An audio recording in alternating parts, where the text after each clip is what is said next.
अस्सलामुअलैकुम वरहमतुल्लाहि वबरकातुहू। अब तक बेसिक फार्मूलाज हम लोगों ने देख लिए हैं और अब हम प्रोजेक्टाइल मोशन के एक इम्पॉर्टेंट पार्ट की तरफ जा रहे हैं और वो है बुक के वो पॉइंट्स जो एमडी कैट का हिस्सा बनते हैं और एमडी कैट में बहुत ज़्यादा ज़रूरी समझे जाते हैं। एक्चुअली बुक हर कोई पढ़ लेता है, सब कुछ करता है, तो उससे बुक में भी ये पॉइंट्स मिलते हैं। ठीक है, तो बिल्कुल सीधी सीधी लाइंस भी उठ के आ जाती हैं, तो तकरीबन हर रेफरेंस से कंप्लीट करना है। ठीक है, तो थोड़ी बहुत ही एक्सप्लेनेशन है, स्टार्ट करते हैं। प्रोजेक्टाइल मोशन, ठीक है। अब यहाँ दो चीज़ें याद रखने की हैं। पहली चीज़ है, बिल्कुल सेम टू सेम वो अजम्पशंस हम लोगों को क्या करनी होती हैं, याद रखनी होती है। वो अजम्पशंस हम लोगों को उसी तरह याद रखनी है। अब वो अजम्पशंस क्या हैं? पहला है फ्री फॉल मोशन।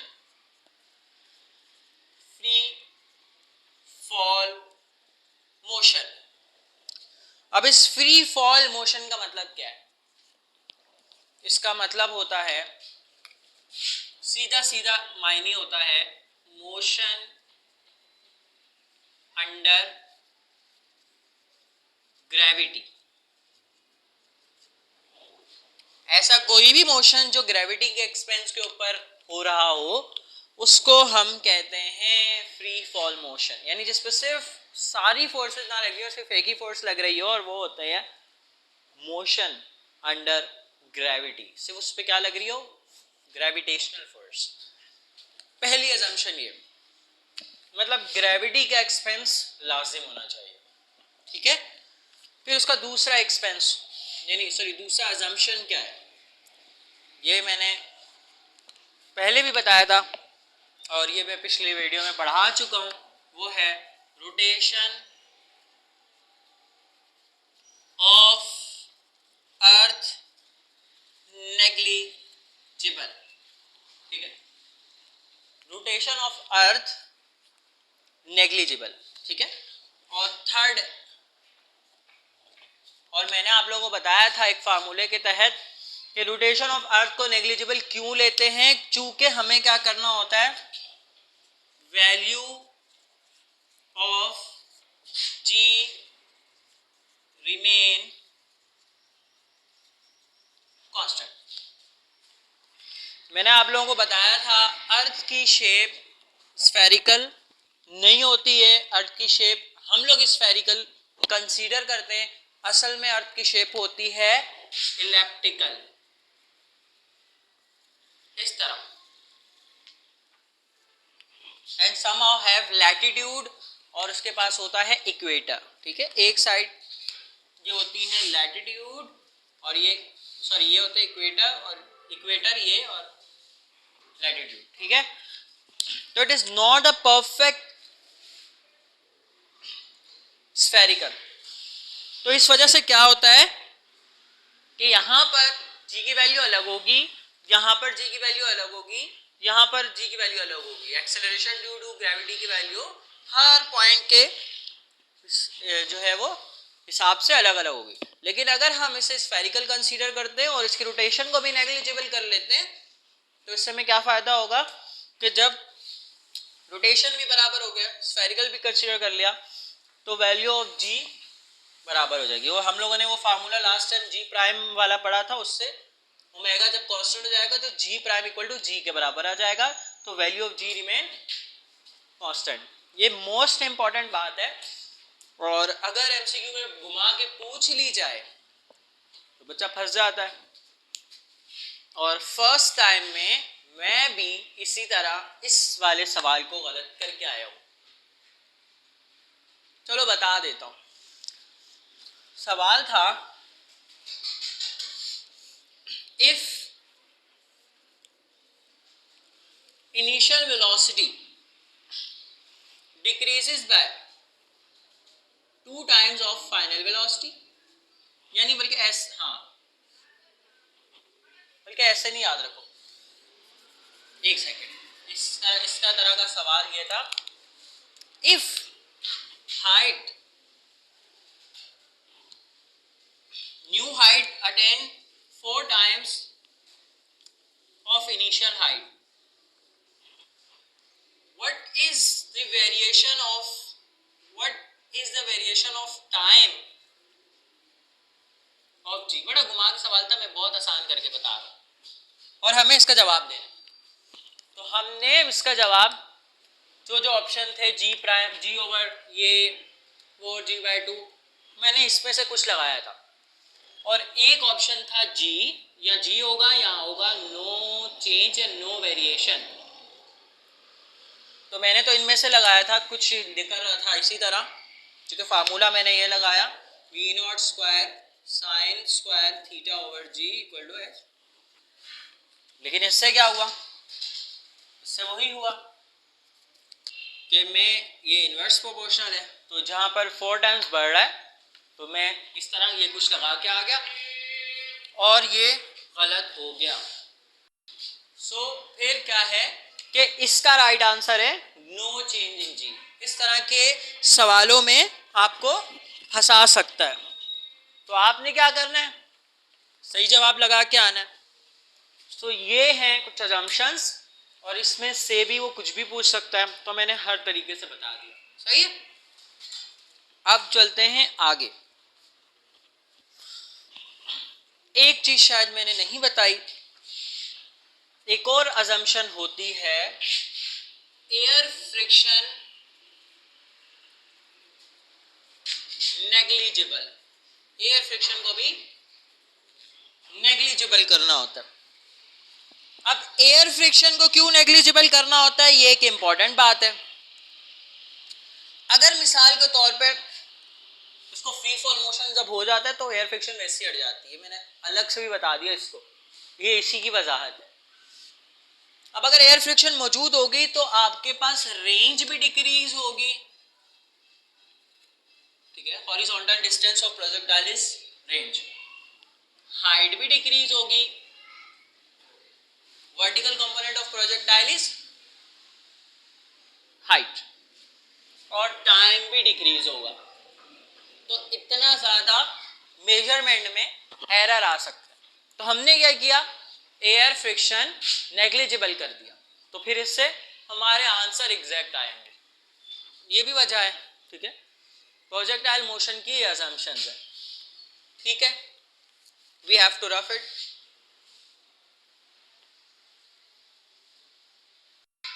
सो अब ये स्पेशल केस बन गए।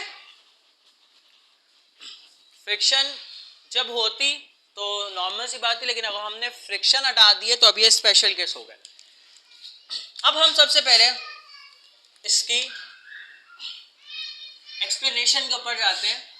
तो मैं प्रोजेक्टाइल मोशन का ग्राफ से समझाना चाहता हूँ वेलोसिटी और एक्सेलरेशन के कुछ कॉन्सेप्ट्स, ठीक है। देखो, प्रोजेक्टाइल मोशन की बेसिक डेफिनेशन क्या है। प्रोजेक्टाइल मोशन की बेसिक डेफिनेशन है मोशन इन 2 डायमेंशन, और यहां से हमें पता चल गया under gravity in a vertical plane, ज्यादा हमें वर्टिकल प्लेन में नजर आता है। ये डेफिनेशन लिख लो, motion under 2 dimension under gravity in a vertical plane, in a vertical plane, चूंकि इसका x component of velocity same रहता है, ठीक है। तो ऐसा कोई भी मोशन जो 2 एक्सिस में जा रहा हो, अंडर ग्रेविटी हो, और 2 डायमेंशंस को पूरा कर रहा हो, 2 डायरेक्शंस में जा रहा हो, एक्स में भी जा रहा हो, वाई में भी जा रहा हो, उसको हम कहते हैं प्रोजेक्टाइल मोशन। तो एक तो इसकी होती है वाई एक्सिस की डायरेक्शन, और एक होती है एक्स एक्सिस की डायरेक्शन, सही है। अब वाई एक्सिस की डायरेक्शन में ये वाला जो पॉइंट है इसको हम इनिशियल पॉइंट भी कहते हैं, लॉन्चिंग पॉइंट भी कहते हैं, नाम जहन में रख लो, किकिंग पॉइंट भी कहते हैं, इनिशियल पॉइंट भी कहते हैं, लॉन्चिंग पॉइंट भी कहते हैं, किकिंग पॉइंट भी कहते हैं, और इस पॉइंट को फाइनल पॉइंट कहते हैं, टारगेट पॉइंट कहते हैं। तकरीबन ये दो नाम, फाइनल और टारगेट पॉइंट। ठीक है,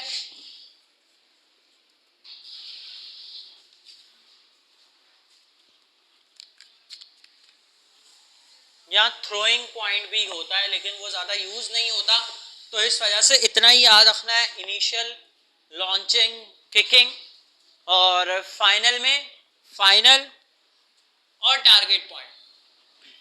अब सबसे पहले हमने इसके अंदर बात करनी है वेलोसिटी की। इनिशियल वेलोसिटी ये होगी, इसको हम कहेंगे V not.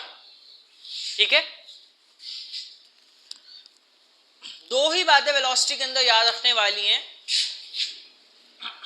V not x और V नॉट y। हम दो कंपोनेंट बनाते हैं, ये हम लोगों ने पिछली वीडियो में बात भी की थी। V not x in horizontal direction के लिए इस्तेमाल होता है और V not y in vertical. और ये V नॉट का क्या मतलब है, इनिशियल वेलोसिटी, और V नॉट x का मतलब initial velocity in a horizontal direction, और V नॉट y का मतलब initial velocity in a vertical direction. दो ही बातें ज्यादा इंपॉर्टेंट है कि V not x remains same. इसके ऊपर अभी हम बात करेंगे। अब जहां यहाँ V नॉट x है, इनिशियल पॉइंट के अलावा कहीं भी कोई भी वेलोसिटी होगी हम उसे फाइनल वेलोसिटी कहते हैं, चाहे वो इस पॉइंट पे हो, चाहे वो फाइनल टारगेट पॉइंट पे हो, चाहे वो हाइट पे हो, हम उसको कहेंगे,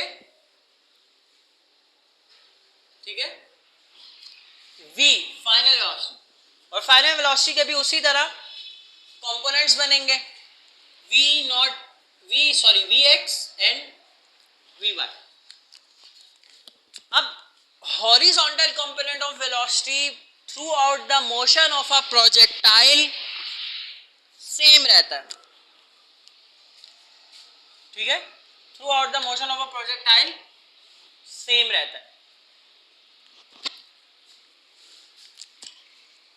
ठीक है, अब सवाल यह क्यों, यहां बॉडी जा रही है, पीछे लगने वाली एक फोर्स थी एयर फ्रिक्शन फोर्स, वो हम लोगों ने हटा दी, तो कोई ऐसी फोर्स ही नहीं है जो इस x कंपोनेंट ऑफ वेलोसिटी को चेंज करे। फिर क्या होगा, फिर होना क्या है, throughout the motion x component of velocity same. तो इस हमने एक बात अखज कर ली, V not x equal to Vx। अब आगे फार्मूला हम लोगों ने लास्ट वीडियो में देख लिया था, V नॉट कॉस थीटा। ठीक है, V नॉट y ये चेंज होता रहता है, और ये चेंज होता रहता है डायरेक्शन के लिहाज। इसके लिए हम अच्छा सा वर्ड इस्तेमाल करते हैं, इंस्टेंटेनियसली। इंस्टेंटेनियसली, ठीक है, इंस्टेंटेनियसली अप टू टाइम ये क्या होता रहता है, चेंज होता रहता है। इन पॉइंट की भी अपनी सिग्निफिकेंस है, एक कोर पॉइंट भी है, लॉन्चिंग टारगेट पॉइंट के अलावा एक पॉइंट है ये जिसको हम कहते हैं हाईएस्ट पॉइंट। इसके ऊपर भी बात करते हैं, पहले हम बात करेंगे इनिशियल और फाइनल वेलोसिटी। तो through out the motion x component of velocity remain same, और y कंपोनेंट ऑफ वेलोसिटी की बात क्या है कि इनिशियल पॉइंट से जाते हुए हाईएस्ट पॉइंट तक y component of velocity change होता है सच दैट कि ये क्या हो रहा है, डिक्रीज हो रहा है, ठीक है, ऊपर जाते हुए डिक्रीज हो रहा है, फिर वापस आते हुए ये इंक्रीज तो होता है, लेकिन हम इसके लिए इंक्रीज का वर्ड ज्यादा बेहतर नहीं समझते, हम इसके लिए अच्छा सा वर्ड इस्तेमाल करते हैं, वो है retain its initial velocity, retain its initial velocity या इनिशियल कंडीशन, अपनी वही हालत को बरकरार रखें, यानी कि इनिशियल लॉन्चिंग या किक इन पॉइंट की वेलोसिटी और फाइनल पॉइंट टारगेट पॉइंट की वेलोसिटी सेम होती है और मैक्सिमम भी होती है। वेलोसिटी मैक्सिमम तो अगर पूछ लिया जाए तो कौन कौन से, ये launching, initial, kicking, final, target, इसके ऊपर होती है वेलोसिटी मैक्सिमम, ठीक है, यहां तक समझ आया। और मिनिमम कहां होगी, मिनिमम होती है इस पॉइंट के ऊपर, हाईएस्ट पॉइंट के ऊपर, तो velocity minimum eight highest point. देखो यहां से ग्रेविटी के इफेक्ट की वजह से डिक्रीज होते होते होते होते होते एक पॉइंट पे आके vertical component of velocity zero हो गया, फिर वापस से दोबारा रिटेन हुआ हुआ हुआ और अपनी उसी हालत पे आ गया जो लॉन्चिंग पॉइंट से स्टार्ट किया था, ठीक है, उसी पॉइंट पे वापस आ गया, ठीक है, जिस पॉइंट से उससे स्टार्ट की, यानी उसी वेलोसिटी के बराबर आ गया। अब हाईएस्ट पॉइंट, ऊपर जाते हुए हाईएस्ट पॉइंट के कैरेक्टरिस्टिक्स को लिख लेते हैं कि एक ऐसा पॉइंट जिसमें वर्टिकल कंपोनेंट ऑफ वेलोसिटी क्या हो जाए, जीरो हो जाए। अब यहां मेरी बात है गौर से समझने वाली है कि कोई भी वेलोसिटी जीरो नहीं लिखेगा हाईएस्ट पॉइंट के ऊपर, हाईएस्ट पॉइंट के ऊपर वेलोसिटी हमेशा मिनिमम होती है, जीरो नहीं होती है। बहुत सारे बच्चे जीरो लगा के आते हैं, ना वेलोसिटी जीरो होती है ना काइनेटिक एनर्जी जीरो होती है, काइनेटिक एनर्जी का भी जिक्र होगा। तो vertical component of velocity zero और बाकी रहने वाला हिस्सा कौन सा रह जाता है, Vx, horizontal component of velocity. तो हाईएस्ट पॉइंट के ऊपर जो टोटल वेलोसिटी होती है वो भी एक ही वेलोसिटी रह जाती है, Vx, ये भी पॉइंट, ठीक है, तो Vx के बराबर रह जाती है। तो हाईएस्ट पॉइंट के ऊपर, हाईएस्ट पॉइंट एक ऐसा पॉइंट है जिसके ऊपर vertical component of velocity zero हो जाए, सिर्फ x कंपोनेंट ऑफ वेलोसिटी बाकी रहे, इसको हम हाईएस्ट पॉइंट कहते हैं, ठीक है। तो ये वेलोसिटी के कुछ कॉन्सेप्ट्स थे, इनको याद रखना है। Vertical component of velocity highest point तक जाने के लिए इंस्टेंटेनियसली चेंज होगा बट डिक्रीजिंग, नॉट इंक्रीजिंग। और अगर यहां इस तरह का कुछ एमसीक्यू आ जाए कि कोई और ऑप्शन ना हो और बोले हाईएस्ट पॉइंट से फाइनल पॉइंट तक इंक्रीज हो रहा है, तो फिर इंक्रीज लगाना, वरना अगर ऑप्शन दे दे रिटेन इट्स इनिशियल वेलोसिटी, इस तरह चेंज आए कि वो अपनी इनिशियल वेलोसिटी को दोबारा गेन कर ले, ठीक है, तो ऐसी वेलोसिटी को हम ऐसे वर्टिकल कंपोनेंट ऑफ वेलोसिटी के कॉन्सेप्ट्स समझ आ गई होगी, रिमूव इट। अब मैं कुछ पॉइंट बोल रहा हूं, इसको बिल्कुल एग्जैक्ट अपनी कॉपी में लिख लो याद करने के लिए। From launch point moving toward maximum point, vertical component of projectile velocity is directed upward, but its magnitude is constantly decreasing and angle between velocity and acceleration of projectile is greater than 90, ठीक है। From launching point moving toward maximum point, vertical component of projectile velocity is directed upward, but its magnitude is constantly decreasing and angle between velocity and acceleration of projectile is greater than 90 degree. Second point, at maximum point the vertical component of at highest point the vertical component of velocity is 0, therefore the velocity is minimum and completely along x-axis, and angle between velocity and acceleration at a highest point of projectile is 90 degree. ये concept भी याद रखिएगा, angle का भी जो मैं बोल रहा हूँ इसको एग्जैक्ट याद कर लो, एमसीक्यू बन गया तो हल हो जाएगा. At the highest point, the vertical component of projectile velocity is 0, therefore the velocity is minimum and completely along x-axis, and angle between velocity and acceleration of a projectile is 90 degree. अब next point है, at the highest point, the vertical component of projectile velocity is directed downward and its magnitude is constantly increasing, and the angle between velocity and acceleration of a projectile is less than 90. अब मेरी बात यहां सुन लो, ये 3 point मैंने लिखा है, इसका मतलब बता देता हूं.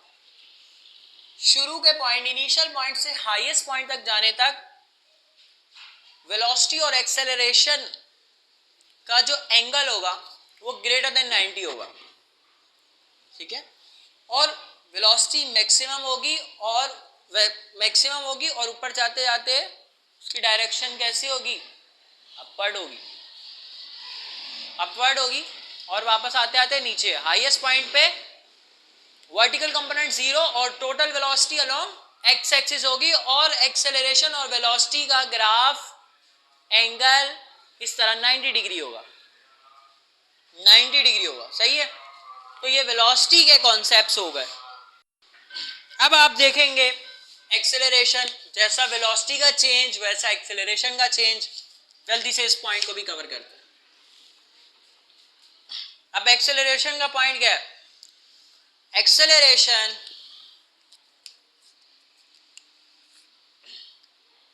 हॉरिजॉन्टल कंपोनेंट ऑफ वेलोसिटी तो में तो कोई चेंज ही नहीं आ रहा था, तो acceleration in a horizontal direction is 0 and vertical direction यानी ये वाई चेंजिंग, या हम कह सकते हैं पहले नेगेटिव, चूंकि वेलोसिटी डिक्रीज हो रही थी, पॉजिटिव. लेकिन चूंकि ये कॉन्सेप्ट कोई बताता नहीं है तो इस कॉन्सेप्ट को छोड़ दो. यहां इंपॉर्टेंट बात है ये, जिस तरह velocity horizontal velocity throughout the motion क्या थी, सेम थी, तो उसमें एक्सेलरेशन प्रोड्यूस नहीं हुआ.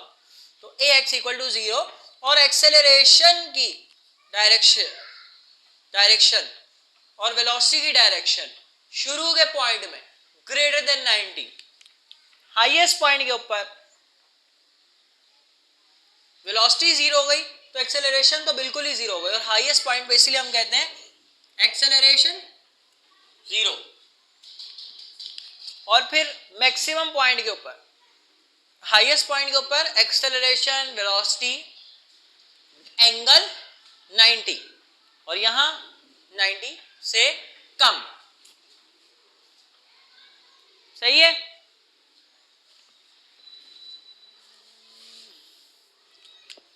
अब हम एक चीज और देख लेते हैं,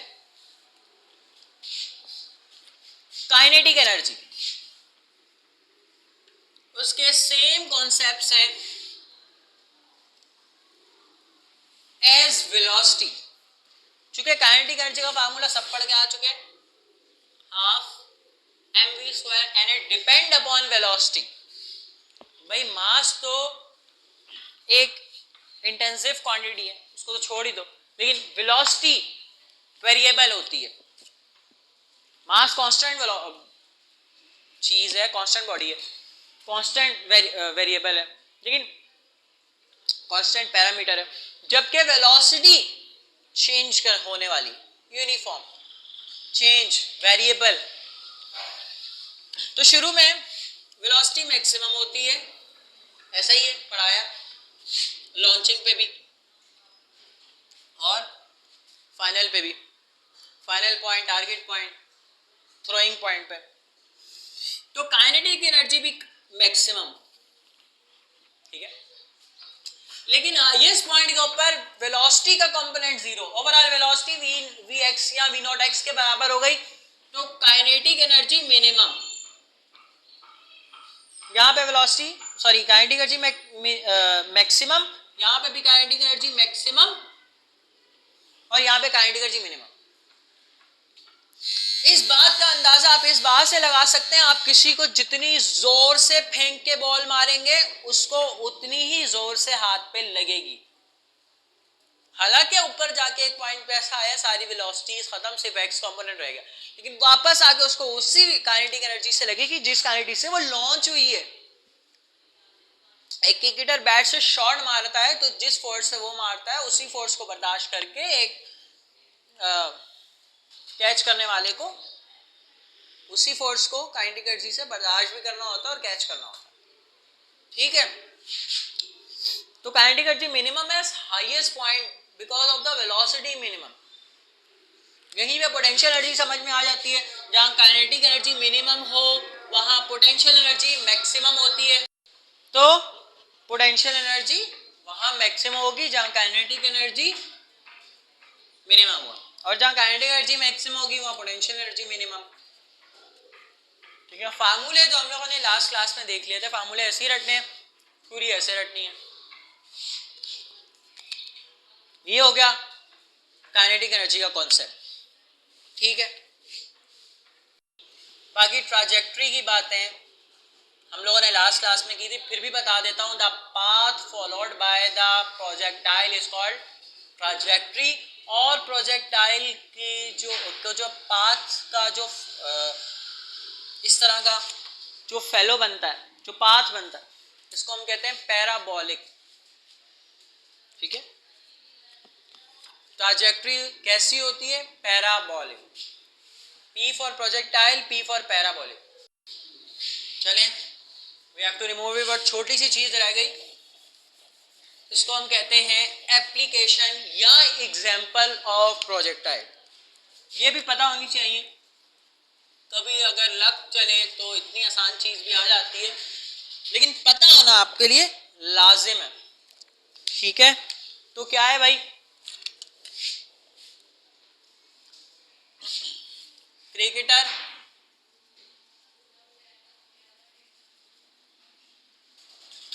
या batsman kick the ball with bat. Football player kick football. तीसरा वॉलीबॉल किक, हाथ से किक करते हैं, तो वो भी प्रोजेक्टाइल मोशन कवर करती है। यानी सादा सा एथलेटिक वर्क जितना है ज्यादातर है, हॉकी भी जब मारते हैं तो वो भी जो है वो प्रोजेक्टाइल कभी कभार कवर करती है, तो इसको हम कहते हैं दिस एग्जांपल ऑफ प्रोजेक्टाइल। एक और गेम होता है, उससे भी याद रख लिए, जंपिंग, वो भी एग्जांपल ऑफ प्रोजेक्टाइल में आता है। और मैंने एक एमसीक्यू कवर कराया था, for a long jump a champion jumper should be jump at the angle of 45 degree, जिसमें वो मैक्सिमम रेंज कवर करता है, ठीक है। स्मॉल एंगल के ऊपर क्या होता है, जो प्रोजेक्टाइल की ट्रैजेक्टरी है वो फ्लैट हो जाती है और लार्ज एंगल के ऊपर वो पैराबोलिक बनती है। जैसे 45 लार्ज है और 45 तो मैक्सिमम रेंज के लिए है, लेकिन जितना बड़ा एंगल होगा 30 से फेंकोगे तो 15 से फेंकोगे तो चांस है कि उसकी ट्राजेक्ट्री फ्लैट बने। लेकिन प्रोजेक्टाइल के लिए हाई टू हाई 90 से डिग्री डिक्रीजिंग, लेकिन एक्यूट एंगल होना चाहिए और एंगल बड़ा होगा तो वो फ्लैट ट्राजेक्ट्री फिर नहीं बनाएगा, पैराबोलिक बनाएगा इस तरह। ठीक है, तो यहाँ तक था हमारा थोड़ा बहुत प्रोजेक्टाइल का काम। न्यूमेरिकल्स फिर इंशाल्लाह नेक्स्ट क्लास में, जो यहाँ तक के लिए रखते हैं, जो बात समझ ना आए वो पूछ सकते हैं। अल्लाह हाफ़िज़।